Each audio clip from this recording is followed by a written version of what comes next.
Welcome. The show is in honor of a show bringing information to veterans, about veterans, and for families of veterans. On the very first show that we did some 7 years ago, right, Paul? I think Paul Dietrich, my co-host, of course. I said on the very first show that there should be no such thing as a homeless veteran. And I meant that most sincerely because, having served and seen all of the friends that I've had who served, that's the last thing you really want to see, homeless veteran. And to that point, our guest today is Joe Meislik. Joe's an advocate for homeless veterans. For homeless veterans.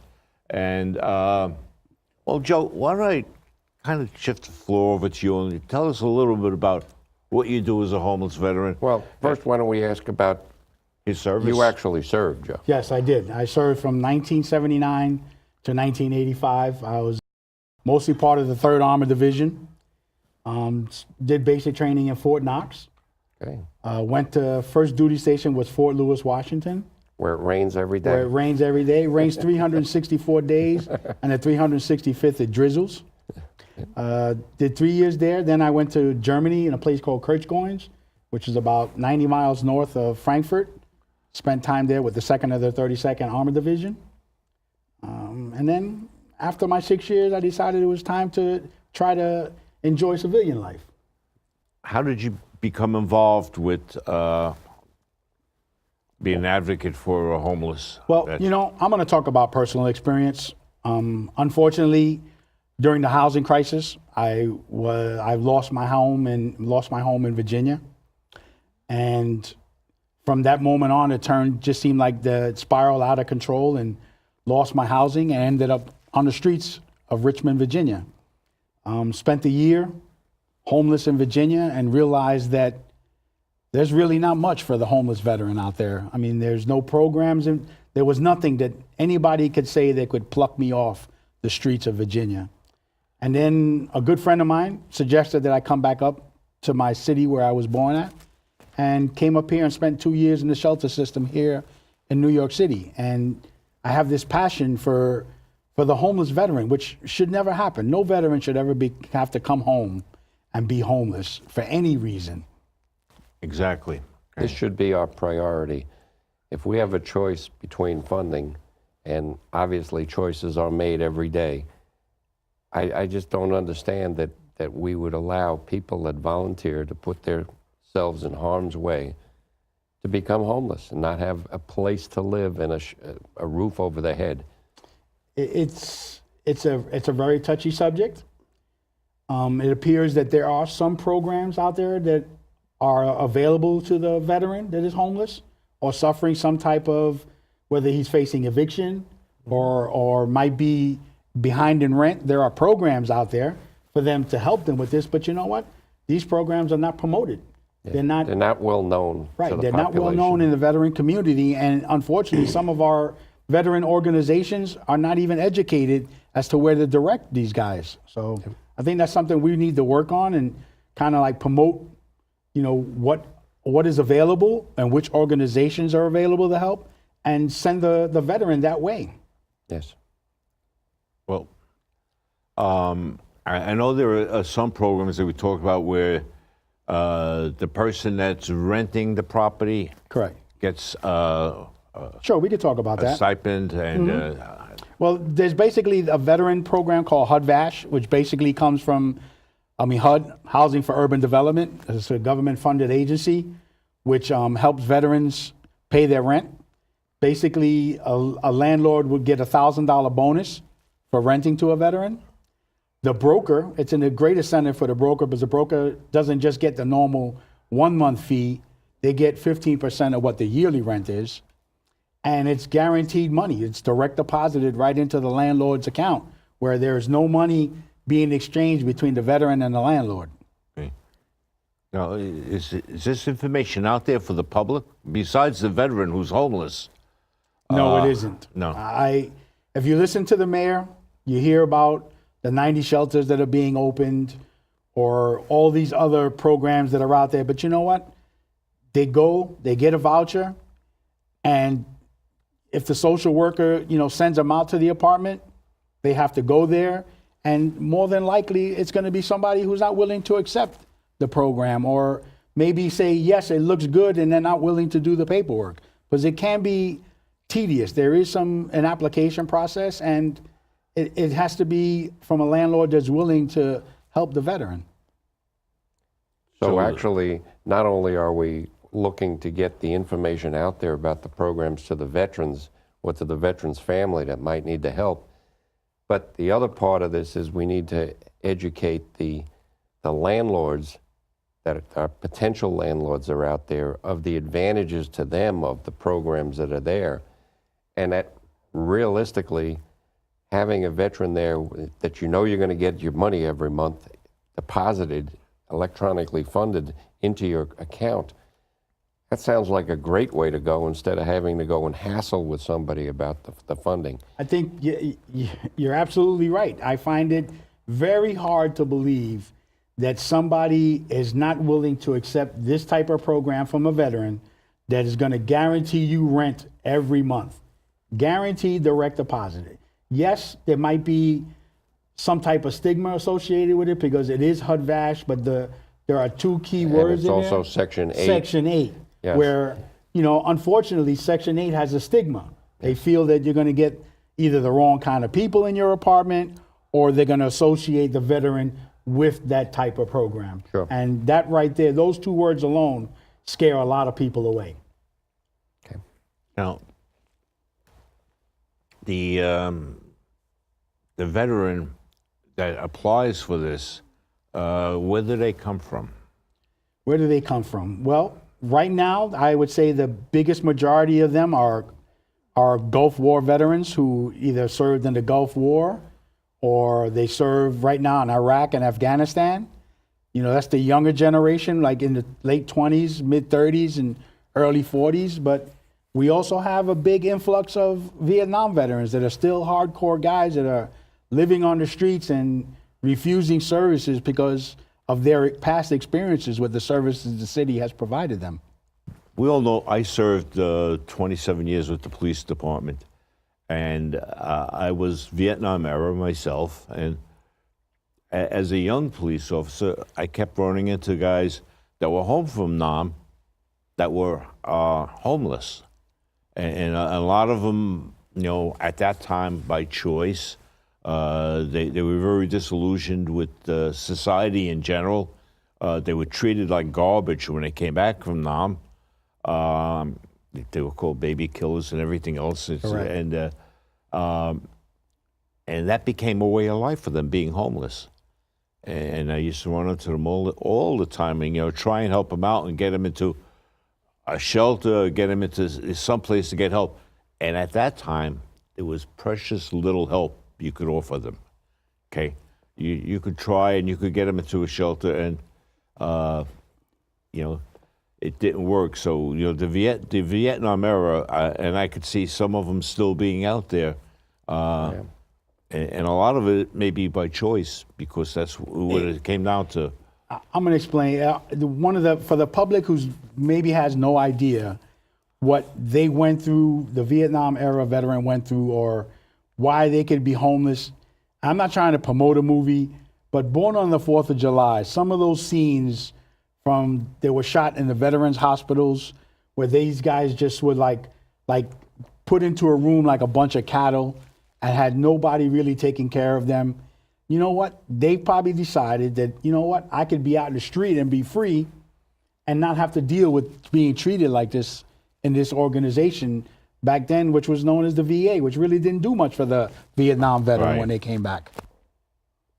Thank God that's changed. Yes. We're seeing a marked difference from those days till today. Yes, we're seeing, it seems to be like there's more. The VA is reaching out to try to get more assistance from the private sector. Mm-hmm. There's still a lot of work that needs to be done, but I think we've made some progress since those days. Absolutely. Okay. Numbers of homeless vets. Well, right now, me and a couple of organizations have taken it upon ourselves to adopt a homeless shelter in Long Island City. I won't say where it is or the name of it because I still want to protect their, they might not want to know that their family members know that they're homeless. But there are 243 veterans in this one shelter. Then there's one in the Bronx where there are 169. So just between two shelters alone, that's like 400 vets. So if I was to sit down and include some other shelters, I would say that there's at least anywhere between 500 to 700 homeless veterans that are in shelters right now at this time. And in addition to that, there's probably another 500 to 600 that are not in shelters, who refuse All to within the seek. city of New York area. Correct. They refuse the help for certain reasons. The shelter system is not the safest place to be. It's you have people from different demographics, and a guy who has PTSD, who is looking for a place to start his life again, might not want to feel like he has to deal with so many personalities in such an enclosed area where it might trigger his sickness or something like that. When somebody takes a rental, is there anybody that monitors it, or is once you're in, you're on your own? Well, it depends what type of, how can I say it, one type of system you fall under. If the city feels or the government feels that you're capable to manage your own life, like take your medications and do stuff like that, then you know what? You practically live the life of a regular citizen where you come and go as you want, and all you ever really have to worry about is that apartment that you're staying in being inspected on a yearly basis. Now, there are other... Well, that's good that it's at least inspected on a yearly basis. Right. It's Right. required that once you find a rental and find a landlord that's willing to rent to you, the Department of Buildings does send them an inspector out, and that apartment has to pass certain guidelines because, number one, the government's paying for the money, so they want to make sure what they're paying for is quality, but they also want to make sure that the individual is living in an apartment that's going to be safe for him and livable. Yep, that's good. So, for the renters out there, the people that have apartments available, how would they get in touch with the system? How would they get into the system so that they, for example, to let them know, hey, I've got an apartment coming due, and maybe I'd like to try a veteran as a renter? Well, I would really love if some of our local politicians would one day come to their senses and say, hey, you know what, let's have a housing fair for veterans who have vouchers, who are looking for a place to live, and then we reach out to the landlord community and say, hey, we have these veterans, great guys who served our country, you're looking for a place to live, and invite them and say, hey, come and look at what the benefits that you're losing as far as renting to a veteran, because I do understand the other side. A lot of landlords who have apartments don't really want the government to know that they're making extra money off of an apartment. And if you come under this program, it's going to be income that the income is government's known. going to know, and it's going to be taxed and stuff like that. So I kind of have a 2% sympathy for the landlord who might not want the government to know that he's making this extra money. But in this day and age, everything is pretty much out in the open anyway. I mean, it is... Unless they're paying cash. It used to be years ago, you could go get a job off the books any place in the world. Right. Okay. Well, you can't do that anymore. It just don't happen. It's, And like I said, there are guys.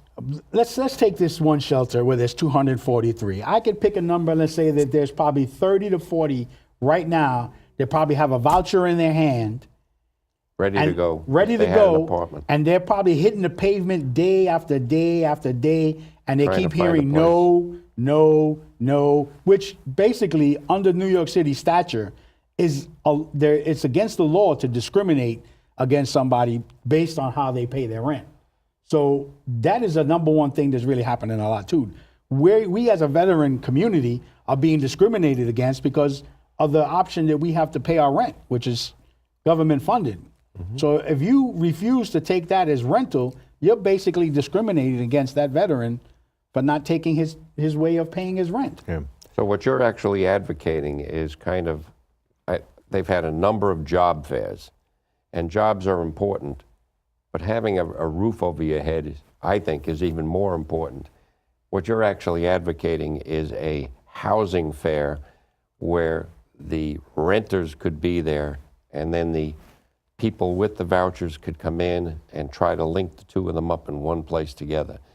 I like that concept because, as I said, the job fairs we have all the time, and we see quite a few veterans stepping forward and taking advantage of those opportunities. I think you could even combine the two together, handle a job and an apartment at the same time, or whatever it is. I think that would be a great idea. Well, the bottom line is, there's a veteran. He needs help. Yep. He's asking for help. And so far, nobody's really coming forward and doing it the right way. And he has the means. The Yeah, voucher, the money is there. The voucher, by him having that voucher in his hand, he's saying to you, I have all the money for a year's worth of rent. If you want a year lease, year at a time, right here in the palm of my hand with this piece of paper. Explain that voucher to me. How does somebody go about getting it? All right. The HUD-VASH program is a VA-funded program, which you can go to the local VA of your borough and apply for HUD-VASH. But in order for you to apply that, the VA typically wants you to know that you're homeless. So You have to be in a shelter. you have to be in a shelter for at least 5 days for the VA to say, you know what, you're homeless. And a lot of guys might not want to take that 5 days.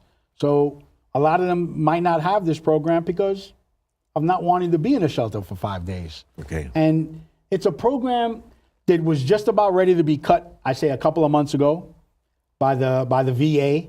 Over 460 million, I believe, is a rough number of what was being put into the HUD-VASH program for homeless veterans, and they were looking to cut that program and cut that money. And what they were going to do with that money was they were going to send it individually to the VA hospitals and let the VA hospitals decide how they wanted to spend that money. And then there was such an uproar about it that they decided to take that money and put it right back into the HUD-VASH program for the homeless veterans. Now, you have to be a veteran to get the HUD-VASH program. In other words, Correct. I couldn't walk in off the street and get a voucher from them. Not for HUD-VASH, but you could walk off the street as long as you were homeless or in a shelter as a normal human being and apply for certain programs that the city offers. But not unless you were a veteran, you weren't getting HUD-VASH. Okay.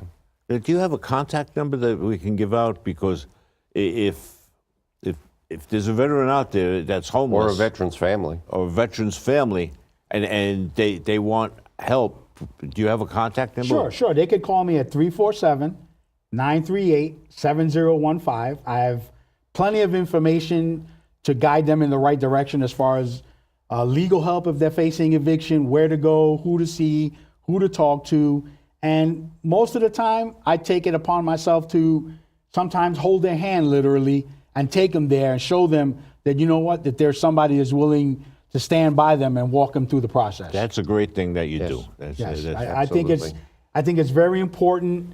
I tell my story so that I feel that in order for someone to understand what someone is going through, You had to do it. you had to have been through it. And then I think they respect you more when they know that you've actually suffered what they're possibly going to suffer also. And they love the fact that you're doing everything you can to help them. Well, I love the fact that anybody would do anything to help them, and unfortunately, there's not that much out there where they're coming Or forward. at least it's not that well known. Right. And the other thing is, you talked a little bit about if you have a veteran who may be getting evicted. And I think that's a good point to bring up because there's services also there for them to help them to keep from getting evicted and having somebody that's homeless. Correct. So City services, I think, is a base. It's called Home Base. The city is city funded.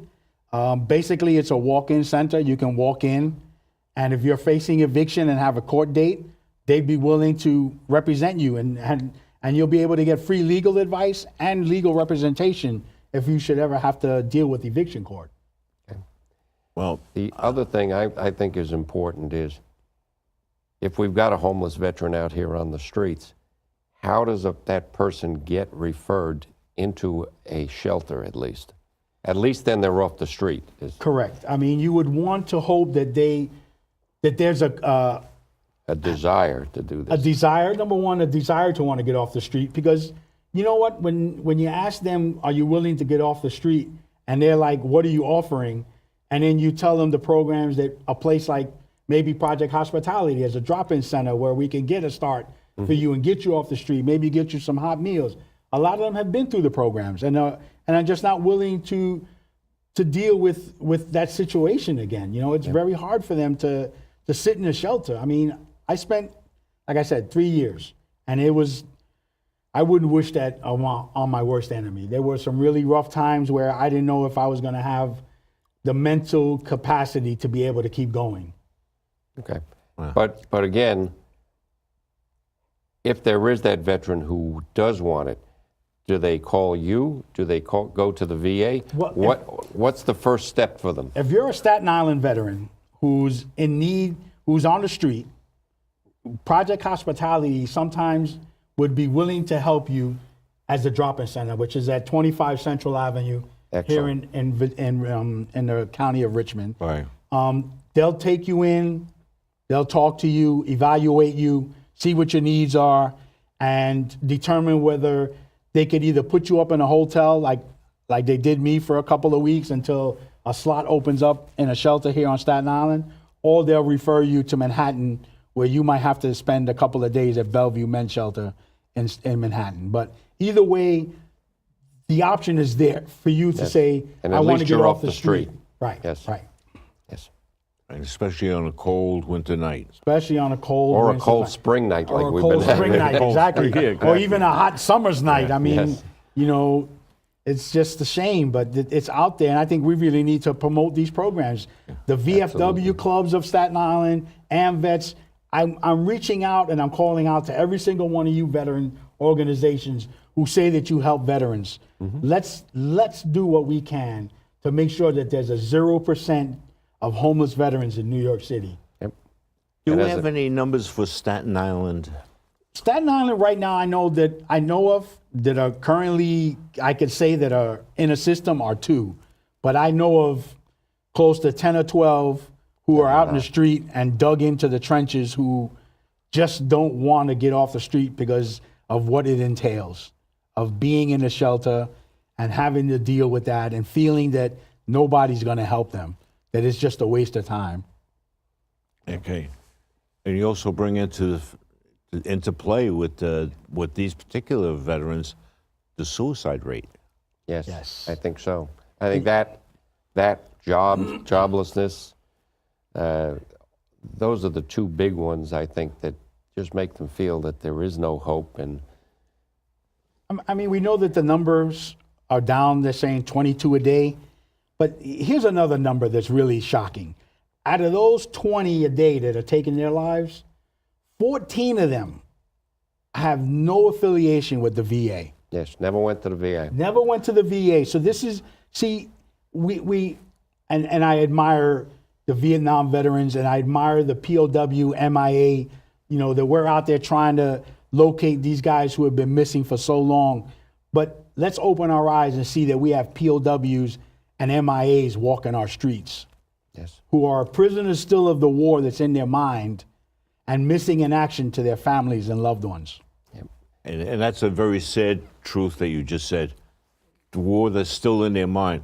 I mean, if they went back to Vietnam today and saw the industrial country that had become and it's almost amazing to say that you were crawling through rice paddies, getting shot at by 12-year-olds, and now it's a flourishing country. Yes. And I've mentioned this before, and I'll say this again, and I've mentioned this again to our politicians. What I don't understand, and I use myself as an example, when I got off of active duty at Fort Bragg, the only thing the Army wanted to do was get me off of active duty and send my ass home. I never met with a doctor. I never met with anybody from the VA. There was absolutely nothing. And I said, to me, I don't understand how we are taking people, and I just came back from 2 years in combat. I don't understand how we are taking people that have been through this experience, and the next day we're throwing them back on the street and expecting them to just move on. I don't understand this. It's like until 2009, we were not even doing an evaluation for traumatic brain injury. Until 2009. And fortunately, now it's being done. But I think when we have somebody coming off of active duty, there really needs to be a direct linkage between the VA and the military before that person gets thrown back into society. 7 days. 7 days. Look at that. 7 days. So a guy is going from being in combat to civilian life within 7 days, and nothing that links him to the VA Nothing. combat. I mean, it just now started that the VA and the DOD are communicating, where you can get your records now from the DOD by going to the VA. Yeah. Before, you'd have to go to DOD, get your records, and physically bring it to the VA to even be seen by the VA. Could you give us your contact number one more time, please? Sure. It's 347-938-7015. Okay. 24/7. If you're in need or in a desperate situation, give me a call, and I will do my best with the community that I have to try to get you the help that you deserve. Right. And if you're watching and you're a veteran and you're in need, or if you know a veteran who's homeless and is in need, you contact Joe at his contact numbers. Okay. You go to the VA, any VA location, tell them you need help, and you'll find it. You'll find that there are people willing to give you help. You walk into any VFW post or any American Legion post, and you'll find a whole bunch of guys looking forward to helping you. Yes. It's there to help you. You should not be homeless, okay? And if it's a situation where you need help, we'll get you help. We'll get you help real quick. Yes, okay? we will. Absolutely. And if it's a case where you choose to be homeless, well, that can change. All you need to do is meet with some organizations. You'll find that you go to any of the posts, you'll have comradeship. Yep. Okay? You'll find guys that will be sympathetic and understanding to your plight, and they will work with you to get you back on the right track. Okay? We're here to help you. Once again, Joe, thank you. Paul Dietrich, as always, thank you. I could never thank you enough for everything that you do. This 303? Yeah. 303 shows? Yeah, 303. Today's our 303rd show. I want you both to know that it was an honor, and an honor and a It's our privilege honor. to be on the show and give the homeless community a voice so they could reach out for some help. Thank you. So you're watching in honor of. We love bringing these programs to you. You just keep watching, and we'll be there to help you. We promise you this, okay? God bless.